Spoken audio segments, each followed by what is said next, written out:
Hello friends, welcome back to our channel find everything. आज हम weekly current affairs में देखेंगे 3 दिसंबर 2023 से 9 दिसंबर 2023 के बीच की महत्वपूर्ण इवेंट और खबरें। तो आइए शुरू करते हैं। तो आज का हमारा पहला क्वेश्चन है, राष्ट्रीय प्रदूषण नियंत्रण दिवस कब मनाया जाता है? तो दोस्तों, ये मनाया जाता है 2 दिसंबर को। और ये जो दिवस है इसलिए मनाया जाता है क्योंकि 1984 में भोपाल गैस त्रासदी से अपने प्राण गंवाने वाले लोगों की स्मृति में यह दिवस मनाया जाता है। और इस साल की जो थीम थी वह थी sustainable development for a clean and healthy planet. अब थोड़ा बहुत हम भोपाल गैस त्रासदी के बारे में जानते हैं। तो भोपाल गैस त्रासदी 2 दिसंबर 1984 को एक अमेरिकी company union carbide India limited के प्लांट से लगभग 30 टन एक गैस का रिसाव हुआ था और इस गैस का नाम था मिथाइल आइसोसाइनाइड, जिसके फलस्वरूप लगभग 15,000 से अधिक लोगों की मृत्यु हो गई थी। और यदि हम मिथाइल आइसोसाइनाइड के रासायनिक फॉर्मूले की बात करें तो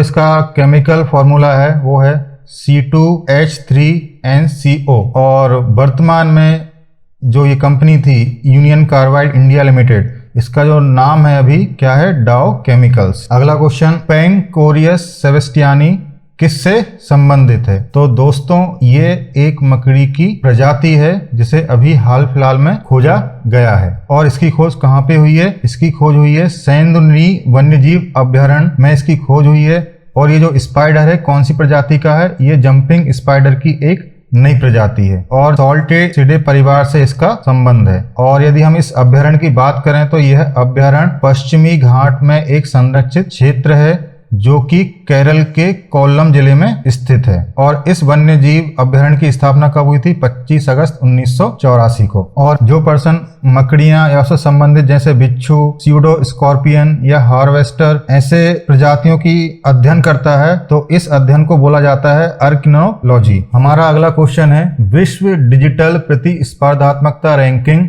2023 में भारत को कौन सा स्थान मिला है? तो इस रैंकिंग में भारत को मिला है 49वां स्थान। और ये जो रिपोर्ट है ये किसके द्वारा जारी की जाती है? ये report international institute for management development IMD द्वारा जारी की जाती है। इसमें इस साल 64 अर्थव्यवस्थाओं को कंपेयर किया गया है जिसमें से भारत को 49वां स्थान मिला है। और यदि हम 2022 की बात करें तो भारत 44वें स्थान पर था, मतलब भारत पहले से नीचे खिसक गया है। और यदि हम पहले स्थान की बात करें तो पहले स्थान पर USA, दूसरे स्थान पर नीदरलैंड और तीसरे स्थान पर सिंगापुर। अगला क्वेश्चन, भारतीय नौसेना दिवस कब मनाया जाता है? तो भारतीय नौसेना दिवस मनाया जाता है 4 दिसंबर को। और यह किस लिए मनाया जाता है? भारतीय नौसेना ने 1971 के भारत पाकिस्तान युद्ध के दौरान महत्वपूर्ण भूमिका निभाई थी और ऑपरेशन ट्राइडेंट शुरू किया था। इसी की याद में 4 दिसंबर को भारतीय नौसेना दिवस मनाया जाता है। और यदि हम इस वर्ष की बात करें तो इस वर्ष जो थीम थी वो थी operational efficiency, readiness and mission accomplishment in the maritime domain. और यदि हम भारतीय थल सेना दिवस की बात करें तो यह मनाया जाता है 15 जनवरी को। और भारतीय वायुसेना दिवस मनाया जाता है 8 अक्टूबर को। अगला क्वेश्चन, मूंगफली उत्सव कहाँ मनाया जाता है? तो दोस्तों, भारत में कर्नाटक वो प्लेस है जहाँ पर यह मूंगफली उत्सव मनाया जाता है। यहाँ पर मूंगफली उत्सव को कर्लेकाई पारिशे वार्षिक उत्सव के नाम से भी जाना जाता है। नेक्स्ट क्वेश्चन, ऑक्सफोर्ड डिक्शनरी द्वारा किस शब्द को वर्ड ऑफ द ईयर 2023 चुना गया है? तो दोस्तों, इसका जो आंसर है वो है रिज। ऑक्सफोर्ड डिक्शनरी द्वारा रिज शब्द को वर्ड ऑफ द ईयर 2023 चुना गया है। और यहाँ पर यदि हम बाकी वर्ड की बात करें तो जो हेलुसिनेट, यह जो वर्ड है Cambridge dictionary word of the year है। यदि हम ऑथेंटिक शब्द की बात करें तो ये है मेरियम Webster dictionary word of the year 2023। और यदि हम AI वर्ड की बात करें तो ये है Collins dictionary word of the year 2023। अगला क्वेश्चन देखते हैं, अल्टेरा फंड किससे संबंधित है? तो दोस्तों, इसका आंसर है क्लाइमेट इन्वेस्टमेंट फंड। अभी हाल ही में जो COP28 बैठक चल रही है उसमें UAE ने जलवायु निवेश और उभरते बाजारों और विकासशील अर्थव्यवस्थाओं के बदलाव के लिए अल्टेरा नामक 30 बिलियन अमेरिकी डॉलर के एक फंड की घोषणा की है। और यदि हम अल्टेरा की बात करें तो अल्टेरा एक स्वतंत्र वैश्विक निवेश प्रबंधक लूनेट द्वारा की गई है, जो कि अबू धाबी के ग्लोबल मार्केट में स्थित है। इसके जो अन्य साझेदार हैं अल्टेरा के, वो हैं ब्लैक रॉक, ब्रुकफील्ड और टीपीजी। और जो अल्टेरा है ये मुख्यतः 4 कार्य क्षेत्र में काम करेगा: ऊर्जा संक्रमण, औद्योगिक डिकार्बनाइजेशन, सतत जीवन और जलवायु प्रौद्योगिकी। इन 4 क्षेत्रों में मुख्यतः यह काम करेगा। किसी भी जलवायु निवेश की यदि हम बात करें तो किसी देश के द्वारा दिए जाने वाला ये सबसे अधिक फंड है। अभी तक किसी भी देश ने इतना फंड जलवायु निवेश के लिए नहीं किया है। अगला क्वेश्चन, सर्वश्रेष्ठ सतत वन्य जीव पर्यटन राज्य श्रेणी में सेंचुरी एशिया अवार्ड 2023 किस राज्य को मिला है? तो दोस्तों ये मिला है मध्य प्रदेश को। मध्य प्रदेश में एमपी टूरिज्म बोर्ड को top tigers wild life tourism award में सर्वश्रेष्ठ सतत वन्यजीव पर्यटन राज्य के लिए सेंचुरी एशिया अवार्ड से नई दिल्ली में सम्मानित किया गया है। नेक्स्ट क्वेश्चन, टाइम मैगजीन द्वारा athlete of the year award किसको दिया गया है? तो जैसा कि आप यहाँ पर देख सकते हैं, ये किसका पिक्चर लगा हुआ है यहाँ पर? Lionel Messi.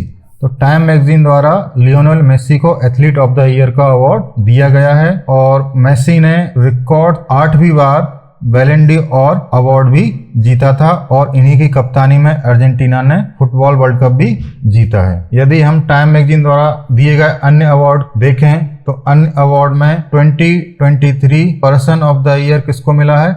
टेलर स्विफ्ट को, जिनको आप यहाँ पर देख सकते हैं, जिन्हें person of the year award मिला है। और 2023 सीईओ ऑफ द ईयर किसको मिला है? सैम ऑल्टमैन को। सैम ऑल्टमैन ओपन एआई के सीईओ हैं और हाल ही में इनके साथ एक किस्सा हुआ था, शायद आप लोगों को पता हो। इनके मैनेजमेंट ने इनको अपने पद से हटा दिया था, किंतु कुछ दिनों बाद इनको दोबारा ओपन एआई का सीईओ बना दिया गया। और जब ये दोबारा सीईओ चुनकर आए तो जिस मैनेजमेंट ने इनको हटाया था, इन्होंने उस पूरे मैनेजमेंट को बर्खास्त कर दिया था। तो ये हैं सैम ऑल्टमैन। और 2023 breakthrough of the year ये अवार्ड मिला है एलेक्स नेवेल को, जो कि आप यहाँ पे देख सकते हैं। यह एक अमेरिकी अभिनेता और गायक हैं। अगला क्वेश्चन, विश्व मृदा दिवस कब मनाया जाता है? तो दोस्तों यह मनाया जाता है 5 दिसंबर को, जिसका उद्देश्य यह है लोगों को मिट्टी के महत्व के बारे में बताना और जागरूक करना। इस दिवस की शुरुआत 2013 से हुई है और इसकी जो थीम है वो है soil and water a source of life. अगला क्वेश्चन, COP28 में भारत के किस राज्य को नवीकरण प्रयासों के लिए अंतर्राष्ट्रीय सम्मान मिला है? तो दोस्तों ये मिला है बिहार राज्य को। बिहार के वनीकरण प्रयासों, विशेष रूप से जल जीवन हरियाली अभियान के माध्यम से इनके द्वारा किए गए कार्यों के लिए COP28 में इनको अंतर्राष्ट्रीय सम्मान दिया गया है। अगला क्वेश्चन, वार्षिक पुस्तक मेला पुस्तकायन का आयोजन कहाँ हो रहा है? तो दोस्तों इसका जो आयोजन है वो हो रहा है दिल्ली में, और दिल्ली के रविंद्र भवन में इसका आयोजन किया जा रहा है। और इसका जो आयोजन है साहित्य अकादमी के द्वारा किया जाता है। अगला question, global cooling watch 2023 report किसके द्वारा जारी की जाती है?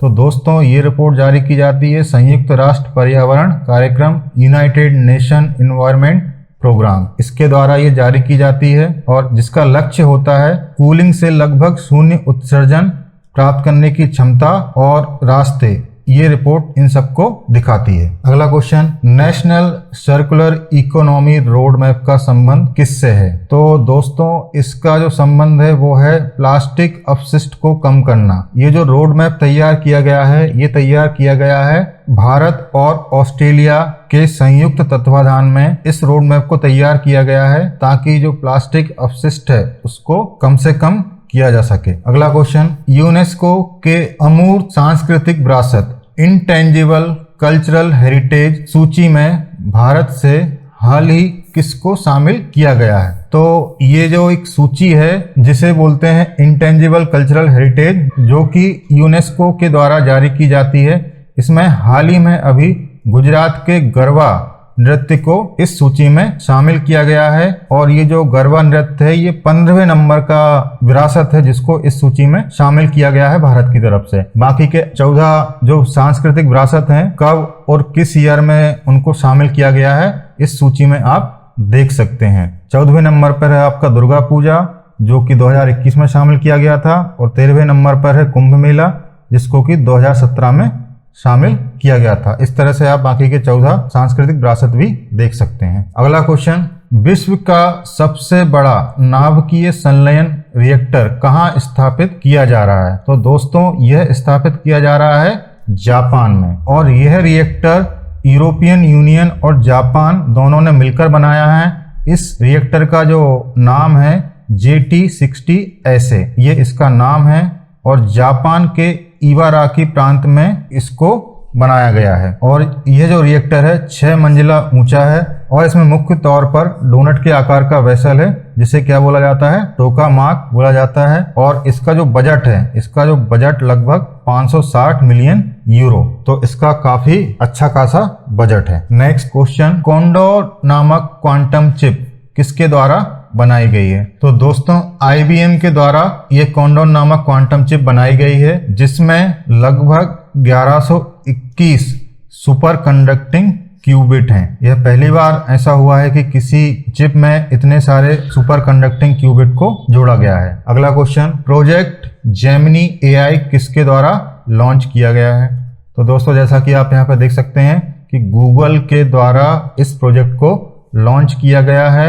यह एक आर्टिफिशियल इंटेलिजेंस बेस्ड मॉडल है, जिसे मानव समान व्यवहार प्रदर्शित करने के लिए डिजाइन किया गया है। अगला क्वेश्चन, बोधि दिवस कब मनाया जाता है? तो दोस्तों बोधि दिवस मनाया जाता है 8 दिसंबर को, और यह किस लिए मनाया जाता है? बौद्ध धर्म का एक महत्वपूर्ण त्योहार है। इस दिन भगवान बुद्ध सिद्धार्थ गौतम ने आत्मज्ञान का अनुभव किया था, जिसे संस्कृत और पाली भाषा में बोधि के रूप में जाना जाता है, और इसी की याद में 8 दिसंबर को बोधि दिवस मनाया जाता है। अगला क्वेश्चन, मेरा गांव मेरी धरोहर कार्यक्रम किसके द्वारा लॉन्च की गई है? तो दोस्तों ये जो पहल है या ये कार्यक्रम है, ये केंद्रीय संस्कृति मंत्रालय द्वारा इसको लॉन्च किया गया है, और जो इसका लक्ष्य है 2025 तक भारत के सभी 6.5 लाख गांवों की सांस्कृतिक विरासत का दस्तावेजीकरण करना है। अगला question, climate change performance index CCPI में भारत ने कौन सा स्थान हासिल किया है? तो दोस्तों भारत ने अभी इस इंडेक्स में 7वां स्थान हासिल किया है, और इस इंडेक्स को COP28 के दौरान जारी किया गया। इसमें कुल 67 देशों की रैंक जारी की गई, जिसमें भारत 7वें स्थान पर है। यदि हम 2023 की बात करें तो 2023 में भारत 8वें स्थान पर था। और जहां पर ये COP28 हो रहा है, संयुक्त अरब अमीरात, वो खुद 65वें स्थान पर है। और यदि हम सबसे लास्ट प्लेस की बात करें, 67वें स्थान पर कौन है? सऊदी अरब, ये सबसे लास्ट स्थान पर है। यह इंडेक्स 2005 से हर साल जारी किया जाता है, और इसे जर्मन वॉच नामक संस्था जारी करती है। जर्मन वॉच द्वारा जारी करने वाला एक और सूचकांक है वैश्विक जलवायु जोखिम सूचकांक, यह भी इसी संस्था द्वारा जारी किया जाता है। दोस्तों यदि हम इस रैंकिंग की बात करें तो पहले, दूसरे और तीसरे स्थान किसी भी देश को नहीं दिया गया है, ये सीधा चौथे नंबर से शुरू हुआ है। तो चौथे पर कौन सा है? डेनमार्क, और 7वें पर हमारा इंडिया। अगला question, Subansiri lower hydro electric project SLHAP Bharat के किस राज्य में है? तो दोस्तों ये कहां पर है? अरुणाचल प्रदेश में। अरुणाचल प्रदेश में सुबनसिरी नदी के 2.3 किलोमीटर ऊपर यह स्थित है, और यह एक निर्माणाधीन गुरुत्वाकर्षण बांध है। इसकी जो क्षमता है वो है 2000 मेगावाट, और जो इसका निर्माण है किसके द्वारा किया जा रहा है? NHPC के द्वारा, national hydro electric power corporation limited के द्वारा इसका निर्माण किया जा रहा है। यदि हम सुबनसिरी की बात करें तो इसे गोल्ड रिवर भी बोला जाता है, और यह ब्रह्मपुत्र नदी की सबसे बड़ी सहायक नदी है। नेक्स्ट क्वेश्चन, RBI के द्वारा वित्तीय वर्ष 2024 के लिए भारत की कितनी GDP अनुमानित की गई है? तो दोस्तों हाल ही में RBI ने अभी भारत की GDP अनुमानित की है। पहले उसने अनुमानित की थी 6.5, जो कि उसने बदलकर अभी कितनी करी है? 7.0, जबकि 2023 में यह वृद्धि कितनी थी? 7.2%। जैसा कि हम यहाँ पे देख सकते हैं, पहले RBI ने अनुमान लगाया था 6.5, जो कि अभी उसने 7% कर दिया है। नेक्स्ट क्वेश्चन, ग्रीन राइजिंग पहल किसके द्वारा शुरू की गई है? तो दोस्तों ये जो पहले शुरू की गई है यूनिसेफ जनरेशन अनलिमिटेड के द्वारा, और इसका जो अनावरण है ये भी अभी जो कॉप सम्मेलन चल रहा है COP 28 में इसका अनावरण किया गया है। नेक्स्ट क्वेश्चन, केंद्रीय अप्रत्यक्ष कर और सीमा शुल्क बोर्ड ने भारत और किस देश के बीच electronic origin data exchange system EODES launch किया है? तो दोस्तों, भारत और दक्षिण कोरिया के सहयोग से यह प्लेटफॉर्म लॉन्च किया है, और यह किस लिए लॉन्च किया गया है? जो आयातित वस्तुओं की तेजी से निकासी के लिए भारत और दक्षिण कोरिया ने मिलकर यह प्लेटफॉर्म लॉन्च किया है। नेक्स्ट क्वेश्चन, कंबाला कोंडा वन्य जीव अभयारण्य किस राज्य में स्थित है? तो दोस्तों, यह स्थित है आंध्र प्रदेश के विशाखापट्टनम में, जो कि 10 मार्च 1970 से आंध्र प्रदेश वन विभाग के नियंत्रण में है। इसका जो नाम है स्थानीय पहाड़ी कंबल कोंडा के नाम पर रखा गया है, और कंबल कोंडा वन्य जीव अभयारण्य की सीमा के साथ ईस्टर्न घाट नेचर इंटरप्रिटेशन सेंटर का उद्घाटन भी हुआ है। तो दोस्तों, ये थी 3 दिसंबर 2023 से 9 दिसंबर 2023 के बीच की कुछ महत्वपूर्ण घटनाएं और खबरें। यदि आपको वीडियो अच्छा लगा हो तो वीडियो को लाइक करें, शेयर करें, सब्सक्राइब करें और बेल आइकॉन को जरूर प्रेस करें ताकि लेटेस्ट वीडियो की अपडेट सबसे पहले आपको मिले। Thank you friends.